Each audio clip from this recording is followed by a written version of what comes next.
भारतीय यूपीएसआई 2026 को लेकर के जो लास्ट कैंपेन हुआ था, इससे बहुत ही महत्वपूर्ण 3 फायदे आप लोगों को होने वाले हैं, जिससे सरकार की जो चालाकी है वो सब निकल जाएगी। कैसे निकल जाएगी कि भाई सरकार क्या करती थी, सरकार जो है भर्तियां बचती थी लास्ट में, ठीक है ना। कैसे बचती थी भर्तियां लास्ट में, आपने देखा होगा 2021 और उससे पहले 700 वैकेंसी 2021 से पहले वाली बची थी, 1200 से 1300 वैकेंसी 1400 वैकेंसी के करीब बची थी 2021 में। सरकार ने नहीं दी, उस पर दोबारा भर्ती नहीं बनी, उन्हीं में थोड़ा बहुत बढ़ा करके आगे दे दी आपको, ये निकाल के दे दी, थोड़ी बहुत परसाद लॉलीपॉप सा दे दिया आपको कि भाई इसे चूसते रहिएगा।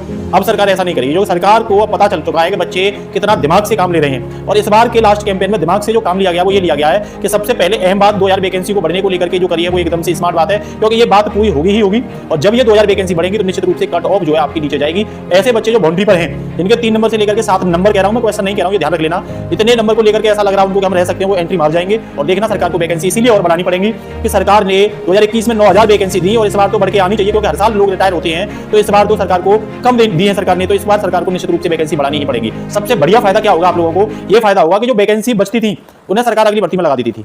लेकिन इस बार ये साफ तौर पर बोल दिया गया है कैंपेन के माध्यम से कि भैया ये जो वैकेंसी आप बचते हैं ना, जैसे लोग क्या करते हैं सेलेक्ट हो जाते हैं लेकिन अन्य वैकेंसी में चले जाते हैं, उनके लेकर के 1000-1500 वैकेंसी बच जाती है। पिछली बार बची थी 9000 में से, तो इस बार भी बच सकती है। तो ऐसी वैकेंसियों पर सरकार वेटिंग लिस्ट निकालेगी, ठीक है ना, ये बात रखी गई है।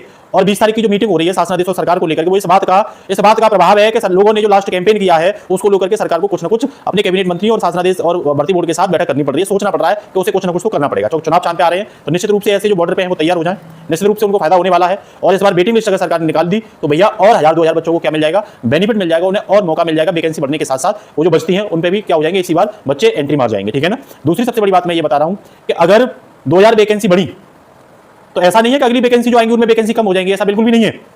सरकार को अगर 27 का इलेक्शन लड़ना है तो निश्चित रूप से उसे आप लोगों के लिए वैकेंसी देनी पड़ेगी। मैं तो इस बात की बात कह रहा हूं कि सरकार को इस बार भी एज रिलैक्सेशन देना चाहिए, क्योंकि आपने थोड़ी बहुत भर्तियों में कितने बच्चों का भला कर दिया एज रिलैक्सेशन में, जबकि ऐसे बच्चे जो ओवर एज होने वाले उनकी संख्या तो बहुत ज्यादा है। तो सरकार को इस बार भी एज रिलैक्सेशन करना चाहिए।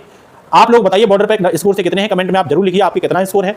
क्या आप अगर 3 से 7 नंबर बढ़ते हैं तो आप उसमें एंट्री करेंगे या नहीं करेंगे, ये आप कमेंट में बताइए। साथ ही साथ चैनल को जरूर सब्सक्राइब कर लिया करिए, क्योंकि आप लोगों के लिए सबसे पहले जो भी अपडेट आती है वो हम देते हैं।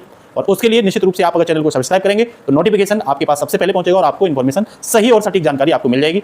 हम जो जानकारी देते हैं वो पूरा फैक्ट पर देते हैं, प्रैक्टिकल देते हैं, जिससे कि बहुत हद तक ये सटीक जानकारी होती है। नमस्कार, जय हिंद बच्चों, चैनल को सब्सक्राइब करना ना